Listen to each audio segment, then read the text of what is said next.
and welcome to the first ever episode of MCR, Manchester Cultural Review. Throughout the next 5 weeks, we will be bringing you live acts, topics on sport and music, and we'll be ending the series with a huge party. We'll also be covering issues which affect people in Greater Manchester in a series of specially commissioned reports. That's right, we'll be exploring a range of important issues, including funding for artists, pancreatic cancer, and we'll be ending the series with a look back on the year so far. Now, this week we have a special report on homelessness in Manchester. We visit a charity who are providing much needed help for the city's homeless population. But before that, we have a very special guest to begin the new series of MCR. We do indeed, and we're very delighted to welcome Matt Panish to the studio, also known as Monkey Poet. Now, Matt is currently touring with his play Love Hurts Actually, the unofficial sequel to the film Love Actually. He has won numerous awards in North America, such as Best Poet in the San Francisco Fringe twice. Wow, really? Pretty amazing. We're delighted he's agreed to take time out of his tour to join our first show, and he'll be performing a brand new poem written specially for MCR. Yeah, well, take it away, Matt. Thank you, Sophie. It's very hard nowadays to sort of be patriotic about the country without sounding like you're a white supremacist. It's really weird, and I've struggled with patriotism down the years. The reason I've struggled with patriotism, my grandfather comes from the Caucasus Mountains. He sort of fled Stalin during the Second World War, and he met my grandma, who's Polish, and she was fleeing Stalin. Like, fleeing Stalin was really popular during the Second World War, and they fled to Austria, and then they walked over the Alps into Italy. They got married in Rome, which was lovely. It was dead romantic, but there was a war going on. There was bombs dropping and that. So they walked back over the Alps. I've never told my grandma it's a long way to the shops because she just, bang, I walked across the Alps twice, which is fair enough. So they settled then in Austria in a displaced persons camp, or as we would call it, a refugee camp. And there my dad was born. And then they came over to this country in 1949. They settled in Manchester. My dad grew up, met my mum, who's a Scouser, which means that she's Irish. And three of her grandparents are, and the other one's French. So as a Circassian, Polish, Austrian, French, Irish Scouser, patriotism has been a funny old fish for me down the years. It really has. But this is a poem about how I did get to love the country. This is a poem called The Understanding.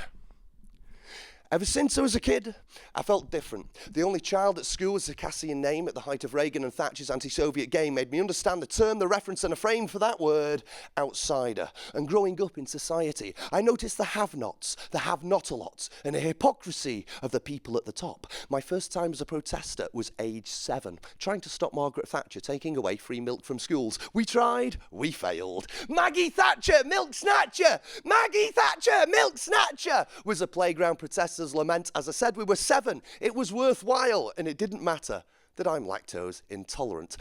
And then seeing Ethiopia on the news later, a friend and I ran 20 rounds at a housing estate to raise money and protests on and protest more and protesting the Iraqi war. I wondered what all my protests had been for, because they affected no change. Then earlier on this year, something happened to me, rather cheesily in poetry, you call it an epiphany.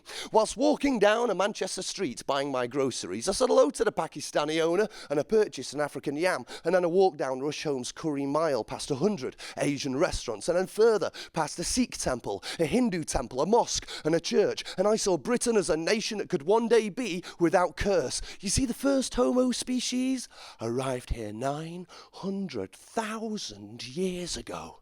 And in the years since that time, 1,000 other races have felt that the climb was perfect. And the British, in always adopting foreign customs, have fostered a British evolution. The Beakers, the Basques, who built Stonehenge with technology from Spain and Portugal, Homo heidelbergensis, the Neolithics, the Celts, who were originally a tribe from Gaul, the Belgae, the Romans, the Greek, the Jutes, the Frisians, the Saxons, the Angles, the Danes, the Normans, the Vikings, the Wrangles, the power that shaped this land, that gave birth to the modern Britain, the place that I am from. And each new wave has been infused, each bringing different technology and tools, each all adding to the overall dream, a united nation of outsiders. And the laws have changed and come to reflect the needs of the few, balanced direct with the needs of the many. From the Magna Carta that originally restricted the monarchy, to you are innocent, mate, till you've been proven guilty. A united nation of outsiders that can learn from each other, lean on each other, share the burden with each other, not become one with each other, because let's face it, that is a glib marketing phrase, but celebrate. Viva la difference. That is the richness of this place. And cramped, congested, overcrowded, busy, dizzy Britain is my hope for the future human race. And we are nowhere near this utopia today. I'm proud to be striving for it. I'm proud to be part of the UK. Thank you.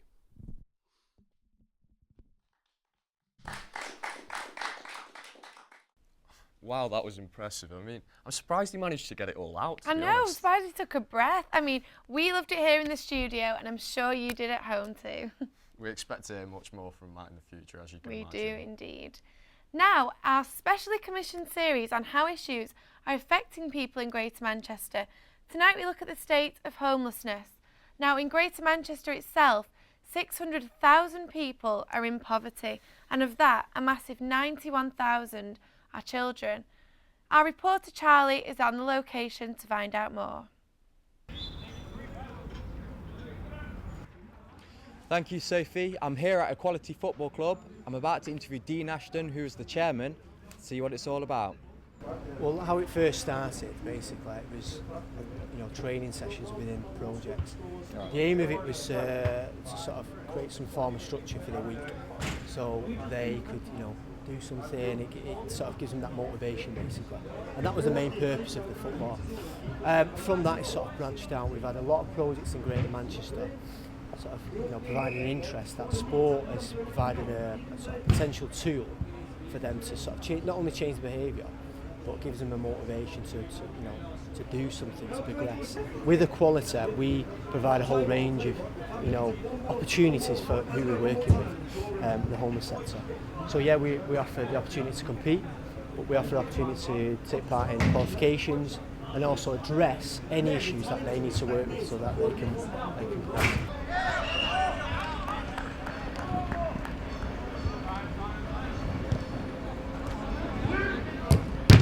Hi, what's your name? Leaf Holbrook. Leaf Holbrook, pleased to meet you. Yeah, right. Do you mind me asking why you're homeless? Because just situation at home, I moved out with my mum and stuff.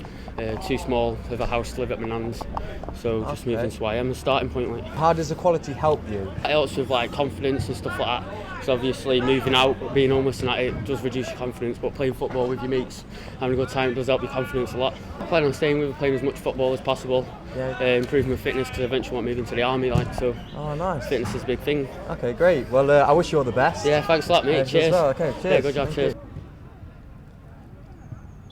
I'm here with Tom Leader, HITS project manager for Sale Sharks. Do you want to tell me a bit about what you do? We use rugby and sport as that tool to get them back into education through YMCA training. So on an average day they do the learning in the morning and then sporting activity in the afternoon. How do you think what you do helps the younger generation in life? We just give them a different experience, like college, high school isn't for everyone, and we give them that different opportunity to combine the sporting activity with the learning. And we're here today as we use football as something different for them too, as well as rugby, boxing, table tennis, badminton. We do all sorts of different sports. Oh, great. So how do you keep recruiting people towards this and keep them involved and keen within? A lot of the time it's through word of mouth, connections, advisors. We do a lot of visits to connections and job centres, just speaking to young people and offering the HITS programme to them. Right, great. Yeah, I've seen your team. They look very good. I've been more of a rugby person myself, but football is the way forward. So I wish you all the best and hope it goes well. Thank you very much. What's the most inspiring story you've aided helping during your time here at Equality? There's quite a few, to be fair. Yeah. I think that one of them that sort of brings in mind is we had one guy who's very vulnerable, and football wasn't his thing really. He couldn't sort of say no to anyone. He was constantly giving cigarettes out, and he was a target for some of the guys. And I felt that there was an avenue for him to take refereeing. So we put him through a volunteer course, and he was fighting the refereeing here. from that, he was freely giving out yellow cards. He could say no to people, give him that confidence. Seeing the change in him when he's a quiet, timid guy, someone who's left, who's got that confidence to say no to people, and he can do whatever he wants really. Another story what I'd like to add is we've had one guy who's from Eritrea, and he struggled with his English, and he found football as a way of interacting with the group who lived with him in the hostel.